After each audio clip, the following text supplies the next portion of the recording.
Hello, it's me, Lance Nielsen again. Who else? I've got a big retro review discussion with some great co-hosts tonight at 10 o'clock UK time, 5 o'clock Eastern. I think it's 4 o'clock Central, and I want to say 2 o'clock LA, about the 1984 film Beat Street, which was a huge impact on me. I'm just going to mention this now before we get on to Rye Lane. So that's tonight at 10 o'clock, and it will stay on the channel. And we may have a special surprise guest coming on. Let's wait and see. Anyway, listen, I love talking about independent films, and although this one is, I guess it's sponsored by the BBC and it's got BFI funding and various other funding, lots of funding by the looks of it. I wanted to give it a shout out because I really liked it. It's also from a fairly new director. There's quite a lot of new people working on it for the first time. And, you know, I like to support those kinds of people. I also think the young cast in it are really good. And it's just a film I really enjoyed watching. So let me get into it. It's called Rye Lane, and it's just come out on Hulu. And it's kind of like if you've seen the movie with Ethan Hawke and Julie Delpy called Before Sunrise, which of course you have before Sunset, and you now have Before Midnight, which is a trilogy. This film is in a similar milieu to that. It's basically about two people who meet accidentally. They're both in their own way slightly dysfunctional, and it's set in South London. Peckham Rye Lane is the name of one of the locations, and it's a melting pot of different ethnic cultures, that part of London. But this is essentially a two-hander about these two people. Will they, won't they fall in love, and the various things that are going on with them.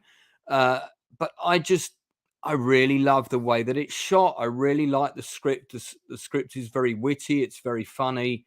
I laughed out loud on several different occasions, and I just thought, you know, this is a really good film. It's a small film about a big world in terms of London. I'm just going to let me pop that up there on the screen because I mentioned quite a few of the crew on there, and I want to give several of them props. Now, first of all, I'm going to give a shout out to probably one of the most key people on this production. They don't get mentioned very often, and that's Camille Cochran. Now, she is a casting director who has been in the business for some time. I think she's got about 67 credits. So she's been working. I do apologize. As casting director, she has 92 credits. She's been working in the industry for quite some time. And a film like this, where it's a rom-com that stands on the chemistry of and the performance of the two leads, you have to get those two leads correct. You have to get the right actors. And this film would not have worked without the right two young actors in those roles. And it does work, and they are fantastic. So props to the casting director. Couple of my regulars in here, Joshua Levesque, who's one of my mods. Thanks for popping in, man. And David Macy, also good to see you, mate. So look, if you're a bit of a romantic at heart, which I am, I've always liked these kinds of films. I've liked Crossing Delancey, if anybody ever remembers that from the 80s. And I like the kind of the quirky rom-coms that do things a little bit different. It's very, very hard to do a rom-com these days that feels fresh and original, but this film succeeds. It really reminded me of the film Human Traffik in the way that it cuts away to these kind of alternative weird scenarios and different perspectives and ways of talking about moments. It really does pop in terms of the colors. There's a little bit of teleportation going on in terms of geography with London, but that's a minor criticism.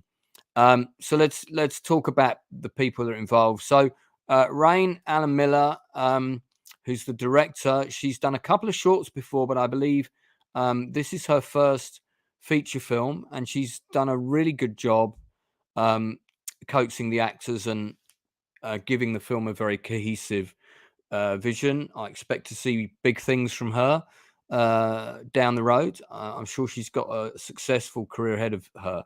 But any film stands or falls on the quality of the script, which I think is the most important thing to get right from the word go. So this is done by two writers, Nathan Bryon and Tom Melia. So Nathan Bryon has done, he's an actor who's done several things, and I think little roles here and there.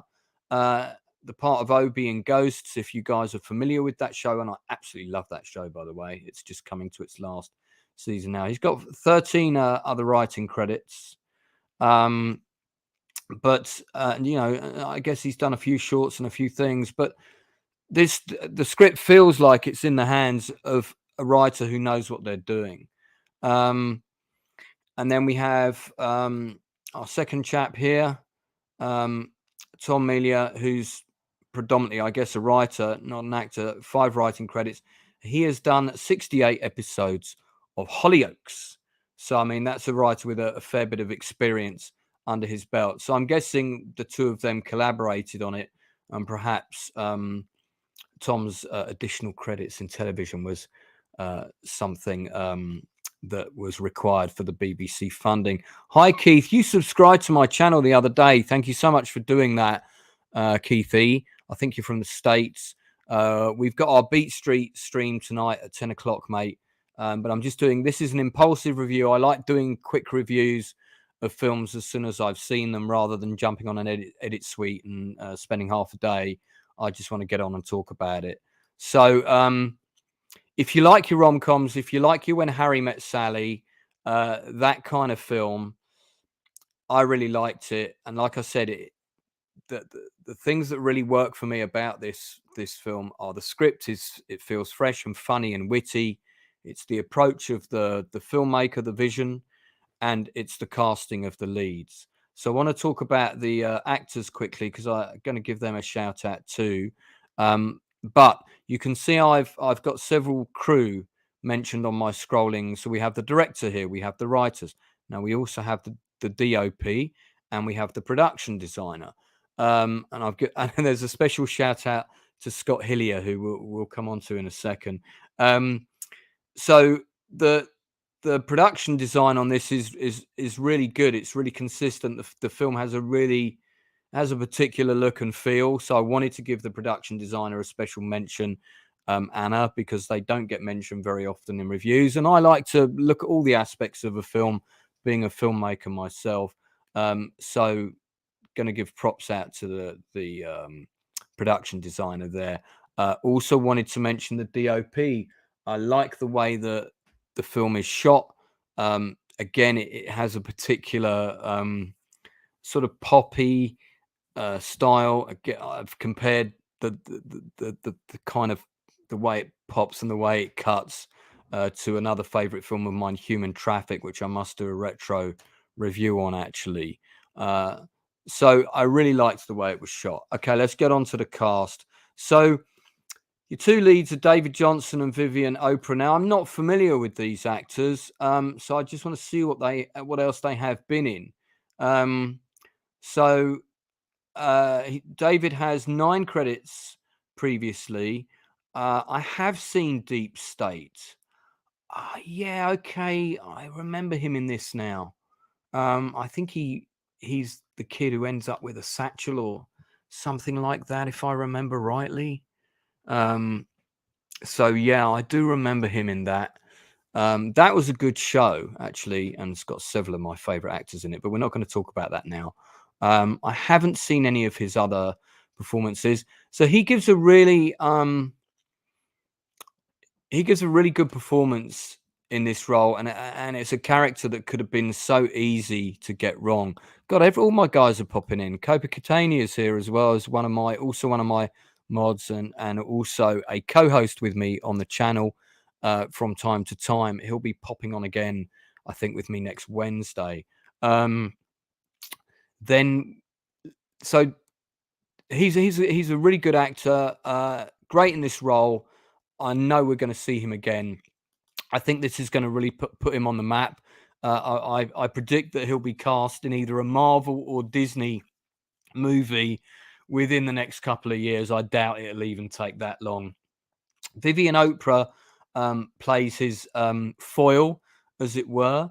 Now, I think I have seen her in something before. She looked familiar to me, so let's have a look. Yeah, I have seen I May Destroy You. I did a very long review of that on IMDb, not under my real name. There's so much I want to say about that show, actually, and I should do a special on that for sure. David, it does have Levi Roots in it, and I spotted him. And he's in a barbecue scene, and I'm going to talk about the supporting cast in a moment. So I swear I'd seen this girl in something, but I'm not recognizing any of these credits. But perhaps I've seen her on stage. I wonder if she's... yes, here we go. She was in something at the Orange Tree Theatre. And was in a Doctor Who spin-off. I'm sure I've seen her in one of these things, but I can't remember which. My memory is so terrible. It's rubbish, isn't it? Anyway, look, Vivian Oprah is a great actress. She doesn't need to do a lot. She's got incredible presence and has one of those wonderful faces that, you know, she only needs to glare or smile. And she's got incredible, you know, the camera just loves what she does. So she's another one to watch out for sure. These are two incredibly well cast leads. Thanks a lot, Josh, for popping in. This is just a short review. These are normally 20 minutes or so. Try and keep them pretty short. So props to the casting director for casting these two, because you did a fantastic job with that, and they did a fantastic job with bringing it home. Let's have a look at some of the other people. So Levi Roots, of course, people will know from television and various other shows. And he's in Death in Paradise. You might have seen him in. He's got a lovely little cameo in a sort of garden party scene. And I've been to several parties like that with the chicken and all the rest of it. Fantastic. Another actor I want to mention who's one of the Outcast creative is in this is Scott Hillier, who's got a tiny role as a bouncer. Going to find him now because he's on the cast list. Here he is. And I was so glad to see Scott in this. Now that's not, I'll tell you now that that's not Scott's only movie credit. He's done about 4 or 5 films, so I don't know why they're not on IMDb. He's a great looking actor, kind of a sort of got a very hard, harsh look. He's a really good guy and he works really hard. So I want to see him get cast in more stuff. You've got a great cameo by Amari Douglas from It's a Sin, who completely steals his scene. He's brilliant in his scene. He's so funny. I really liked that scene with him. And then some of the other actresses, Gary Beadle, of course, classic actor. He's been in so many things. I absolutely love him. I totally rate him. He's one of my favorite British actors working today. And actually, he seems to be, I think his career has really taken off in the last few years. And I think he's getting more work now than he has in the past, which is great because I think he's phenomenal. Luella Gideon, I feel like I'd seen previously. Let me have a look. She's done 53. Small Axe, that's what I saw her in. Small Axe is another great show that I probably should do a stream about at some point. So I give Rye Lane 7 out of 10.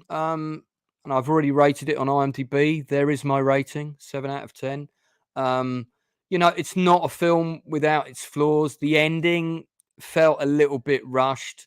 I did think the ending could have been stronger.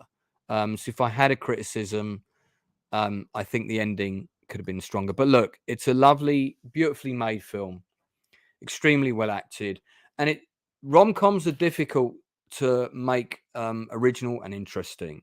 And the fact that this one caught my attention for the majority of the 9,500-minute running time is very much to its credit. I really enjoyed it. And if you think you'll like this kind of film, if you're into your Before Sunrise, you When Harry Met Sally's, that kind of thing, and you like your London culture and you know what a melting pot London is, I think you'll enjoy this movie. So I highly recommend that you check it out. In the meantime, come back on this channel at 10 o'clock tonight. I am here talking about all things Beat Street, the film from 1984, which had a massive impact on my life. I've got an American actor guest coming on. I also have a couple of other YouTubers coming on, including Retro Nerd Girl. We are going to proper nerd out about that film and talk about all the different aspects about it. It's going to be quite a long stream, and we may have some special guests coming. So we will see. We will see. All right. Thanks a lot for tuning in, guys. I'll see you again at 10.